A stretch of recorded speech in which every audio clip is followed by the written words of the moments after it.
تتلی ایک خوبصورت اور دلکش مخلوق ہے جو دنیا کے مختلف حصوں میں پائی جاتی ہے۔ یہ نہ صرف اپنے دلکش رنگوں کی وجہ سے پہچانی جاتی ہے بلکہ اس کی زندگی کے مختلف مراحل اور دلچسپ خصوصیات بھی اسے ایک منفرد مخلوق بناتی ہیں۔ تتلیاں قدرت کا ایک خوبصورت شاہکار ہیں اور ان کی موجودگی کسی بھی باغ یا میدان کو خوبصورت بناتی ہے۔ تتلی کی زندگی کے مراحل۔ تتلی کی زندگی کا سفر 4 بنیادی مراحل پر مشتمل ہوتا ہے: انڈا، لاروا، پیوپا اور بالغ تتلی۔ 1. انڈا۔ تتلی کی زندگی کا آغاز انڈے سے ہوتا ہے۔ مادہ تتلی اپنے انڈے زیادہ تر پودوں کے پتوں پر دیتی ہے۔ یہ انڈے بہت چھوٹے اور نرم ہوتے ہیں اور ان کی رنگت عام طور پر ہلکی سبز یا سفید ہوتی ہے۔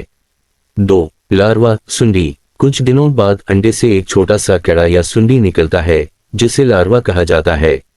یہ سنڈی پورے وقت اپنے ارد گرد کے پتوں کو کھاتی رہتی ہے تاکہ وہ بڑی اور مضبوط ہو سکے۔ سنڈی اپنے جسم کے حجم کو کئی گنا بڑھاتی ہے اور اس دوران کئی مرتبہ اپنی جلد کو بدلتی ہے۔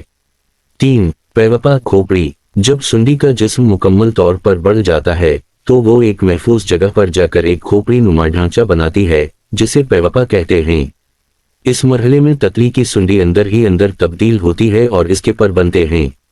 یہ مرحلہ زندگی کا سب سے حیرت انگیز اور دلچسپ مرحلہ ہوتا ہے کیونکہ اس دوران ایک سادہ سی سنڈی ایک خوبصورت تتلی میں تبدیل ہو جاتی ہے۔ 4. بالغ تتلی۔ پیوپا سے بالغ تتلی نکلتی ہے جو اپنے خوبصورت اور رنگین پروں کے ساتھ ران بھرتی ہے۔ بالغ تتلیاں عام طور پر چند دن یا ہفتے جیتی ہیں لیکن اس دوران وہ اپنے ارد گرد کی دنیا کو خوبصورتی سے بھر دیتی ہیں۔ بالغ تتلی کا بنیادی کام پودوں کے پھولوں سے رس چوسنا اور نسل کو آگے بڑھانا ہوتا ہے۔ تتلیوں کی انواع و اقسام۔ دنیا بھر میں تتلیوں کی تقریباً 20,000 سے زائد اقسام پائی جاتی ہیں۔ ہر قسم کی تتلی اپنے مخصوص رنگ، سائز اور عادات کی بنا پر منفرد ہوتی ہے۔ کچھ تتلیاں انتہائی چھوٹی ہوتی ہیں جبکہ کچھ تتلیاں اتنی بڑی ہوتی ہیں کہ ان کے پر 12 انچ تک لمبے ہو سکتے ہیں۔ رنگ اور پیٹرن۔ تتلیوں کے پروں پر پائے جانے والے رنگ اور پیٹرن نہ صرف انہیں خوبصورت بناتے ہیں بلکہ ان کی زندگی میں اہم کردار بھی ادا کرتے ہیں۔ تتلیوں کے پروں پر پائے جانے والے رنگ ان کے دشمنوں سے بچاؤ اور ساتھیوں کو متوجہ کرنے میں مدد دیتے ہیں۔ کچھ تتلیاں اپنے پروں کے رنگوں کی مدد سے خود کو ارد گرد کے ماحول میں چھپا لیتی ہیں جبکہ کچھ زہریلی تتلیاں اپنے چمکدار رنگوں کی مدد سے اپنے دشمنوں کو ڈراتی ہیں۔ تتلی کی خوراک۔ تتلیاں بنیادی طور پر پھولوں کا رس چوس کر اپنی غذا حاصل کرتی ہیں۔ ان کے لمبے اور پتلے منہ کی مدد سے وہ پھولوں کے اندر موجود رس کو چوس کر اپنی ضرورت کی توانائی حاصل کرتی ہیں۔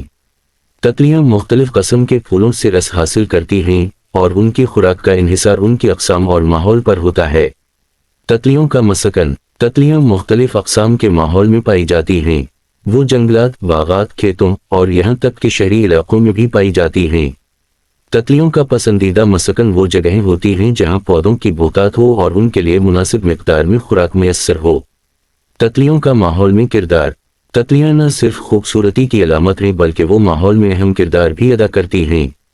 وہ پودوں کے پھولوں کو جراثیم کشی کرنے میں مدد دیتی ہیں جس سے پودوں کی نسل آگے بڑھتی ہے۔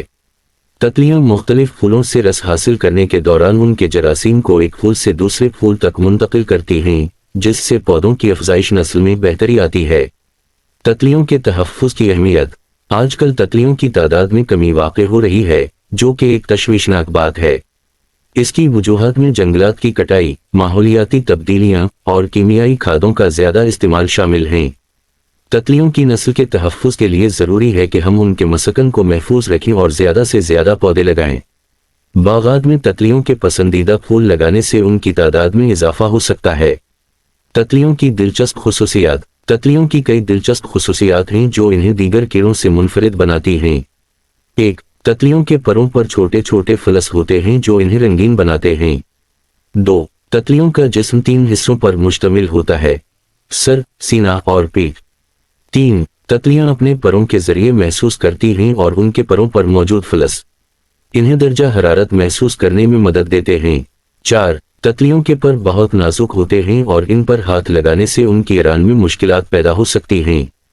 5. تتلیاں سرد موسم میں غیر فعال ہو جاتی ہیں اور گرمی کے موسم میں زیادہ متحرک ہوتی ہیں۔ تتلیوں کی علامتیں اور افسانے۔ تتلیاں مختلف ثقافتوں میں مختلف معنوں میں جانی جاتی ہیں۔